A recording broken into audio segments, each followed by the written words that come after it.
Right, part of this build you'll see over there is using 3x8s. These here are 3x8s as well.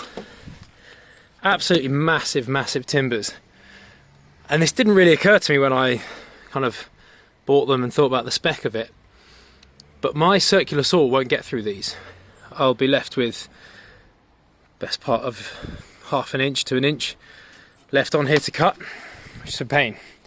So what I've done, I've invested in another tool. Obviously it's a Bosch one. It's a miter saw, but this is a GCM 12, so I've got 12-inch cut capacity, but it's the GDL. It's got this kind of slightly different articulated arm on it. I'm really excited, really excited about this tool. I've wanted this for years and years and never really been able to justify the cost of it because they're not cheap. But this is going to make me work so much faster and dead accurate as well. So very excited. I don't need it quite now. I'm going to move it in the house, but I'm going to get it out. I'm going to do an unboxing, and basically this is the start of a review. I'm in the middle of my extension, so if you haven't seen anything about it, I'll post a link up here. But this is going to be a review for this. I'm going to be putting it through its paces. I'm going to be using it pretty much every day for angles, for compound miters, for all sorts of different things on some very big timbers. So yeah, this is the start of a comprehensive review on the Bosch GCM12 GDL. It's the next day and the door worked well. Nobody broke in. There's no rain in here or anything. There's obviously still gaps up there and everything. It's not really an issue. The bricks have held up nicely. They've set off well. I'm going to try and get this out. We're getting a little bit pushed for space with boxes and everything. I think I might just leave it out in the front. And yeah, I'm kind of a bit bummed out really. It is really pouring with rain and has been for some time. I was hoping to start the suspended timber floor today, but it is really chucking it down out there. I don't know if you can see. And it is due to rain like this all day. Now obviously, you know, I've got probably 4 to 6 weeks before I have to carry on with other things. So if it rains every day for the next 4 weeks, I'm not going to have the house built if I just decide not to build it because it's raining. So it's not really good enough. I think I'm going to have to get out there and do something, or do some of it, but I don't want my power tools out there in the rain. So I don't know what I'm going to do. I'm not sure yet. I need to think of something. I think I might try and clear some more of this and then hope that the rain's eased up a little bit. I'm not sure. I might end up buying a gazebo or something, just a cheap gazebo that goes up and over, that I can have as a kind of dry area to work in. Right, obviously I haven't got a gazebo right now and I need to get on with work despite the rain. I'm gonna think and act like a Canadian. They build timber frame houses in the snow, in the rain, in the cold, whatever. -20 they're out there building, so I've got to get on with this. So what I've done is I've set up a little workstation here. Obviously I've got this new axial glide Bosch and I've got it plugged into this. So the clever thing about this is this will automatically start when that starts and the extraction runs in. I've made sure that this fence isn't being blocked by anything so I can get the timbers in. I've got little wood support here which I'm going to put outside, and that can hold the other side of the timber at the right height to make sure that, you know, the timber's level on here, so I'm not having to support it. I can take my measurements, I can slide it along, leave the bulk of it out there, just chop the bit that needs to chop. I've put some of this roll and stroll down and a little backer here. We're changing the carpet in here anyway, but it's just to make my life a little bit easier, less clean up. So that's my setup for now, so I can measure. And the other thing I've done is I've just quickly brought round a whole load of the timbers to go round, because the inside edge is going to be wrapped in timber first. So I can do the sides, I can chop off the end, bolt it on, come across here. Obviously I need to figure out exactly where my vents are, so I can cut out a little hole for the vents, and then what I'll do is I'll either notch out the joist where the vent is and make sure that there's no joist hanger on that, or what's more likely is I'll chop it either side of the vent and I'll just make sure there's no no timber there, in other words, there's no weakness in the timber. So, time to crack on. Steve is around the corner just finishing off the dry packing, the bricking. So he's just up there, just finishing off the dry packing there. Got a bit to do up here. So it's all systems go, despite the rain. Right, I'm trying to film or shield the phone from the rain, which is a bit harder than it sounds.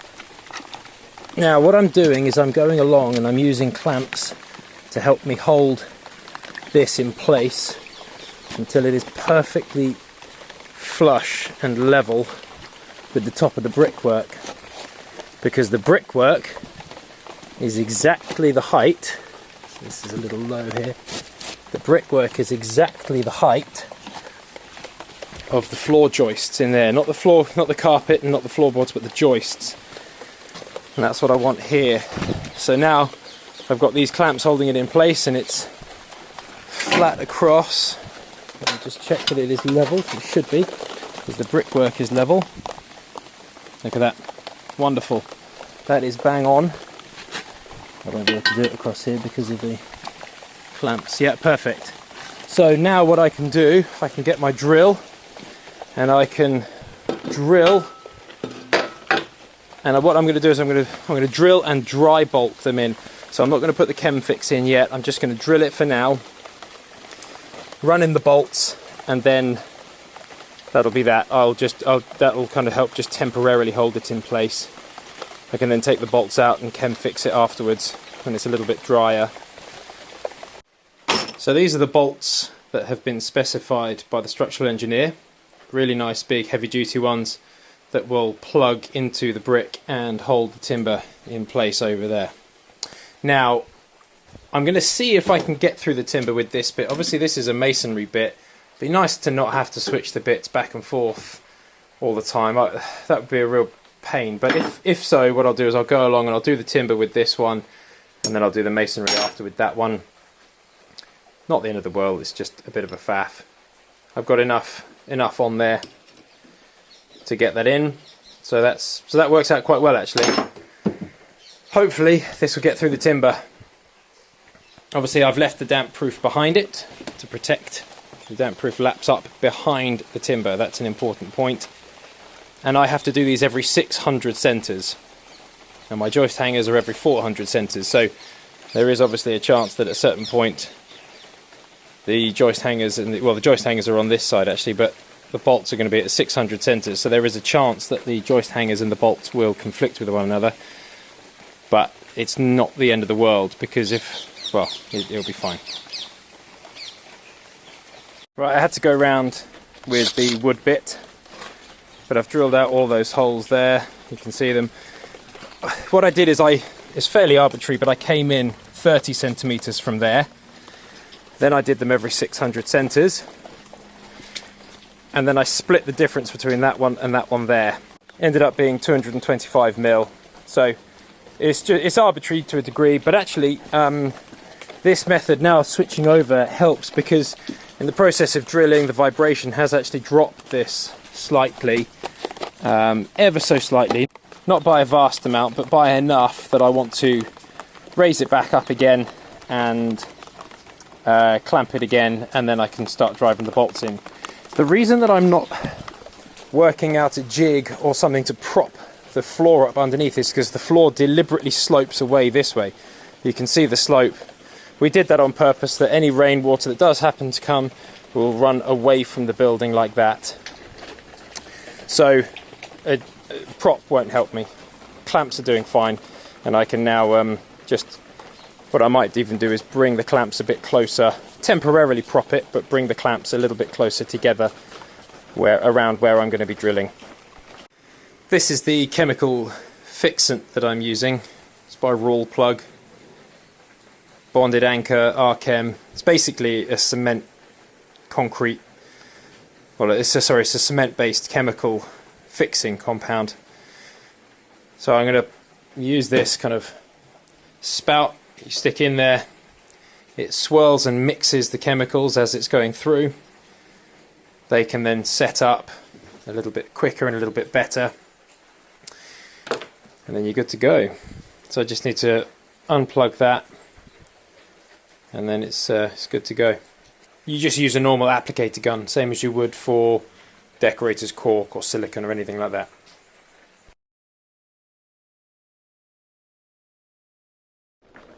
Right, so the bolts are on, 600 centres all the way across, except at the end where I've split the difference. I have actually chem fixed them in place now. Driving the bolts in just wasn't going to work. It's so tight, which is perfect, but it would have just been impossible to get them out again in any sort of easy way. And it's a chemical bond, so actually the wet shouldn't really make too much difference, other than to the way I feel about it rather than the way it works. So yeah, that's done all along there. I just need to do all of this and all of this in this lovely rain. But I've got a system, I've got a process, and it definitely works well, so I can carry on. Now I'm bang on level here. The bricks run fine and straight, and this is nice and level. This on here is perfectly level and flat the whole way along, which is really nice. So I'm going to crack on and I'll show you when the whole thing's finished. I'm not going to film all of this. It's miserable weather and I want to get on with it. I don't know if it's the temperature, if it's the water, I don't know what it is, but just set this one up and I've drilled the wood holes, and I've just drilled one masonry hole, and I was going to go and fix a bolt in, and this chem fix has completely set up. I've just snapped the end off here to try drilling out the stuff inside, and that has completely set up. I don't know whether it goes all the way down, but obviously the twirly mechanism mixes it, so that's crazy how fast that's gone off, and I've barely used a third of a tube. Wow. I'm going to have to think very carefully about how I do this, because I've got multiple tubes of this and I've got multiple nozzles, but not enough that if I can only use one tube on one long straight in one go, I haven't got enough, and I haven't got enough clamps to clamp it in place, so I'm just going to have to spend a bit of time thinking about what I can do here. So I've got another one in. What I did is I just chopped the end of this thing off, and I'm now storing it in the empty bag of the bolts. That actually seems to have helped it a little bit. It's not getting wet, it hasn't cured up again since. Obviously I've managed to get another 6 bolts in there. I'm going to do another one in that corner over there, just so that it's nice and sturdy. But it's going well. It's going well. I might even put another one in that corner there. So that one will have 6 bolts in it. That'll have 6 bolts in it. This one's got 1, 2, 3, 4, 5, 6, 7, 8 bolts in it. Oh, we're getting there. We are slowly getting there. So I'm finished all the way around the perimeter. Loads of wind and rain, but thankfully there's a bit of a break in the rain now. That is dead level, which is nice. And when I span across the corner from there over onto this one here, it's dead level. This one's nice and level as well, and it goes the whole way across. So that's about as good as I can hope to get it, really. And the thing now will be to try and get a level across the back of the house. That's going to be slightly harder, I think, getting the level between there and there is going to be slightly harder, I think. Got air bricks to avoid as well on the back of the house there, but I've managed it so far, so it must be possible.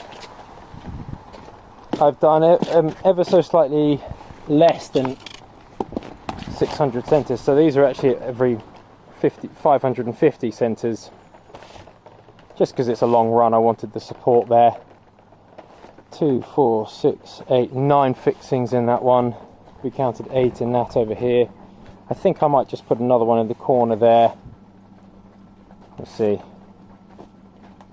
But it's gone in. It's gone in, and it is very sturdy and solid, so I'm happy with that.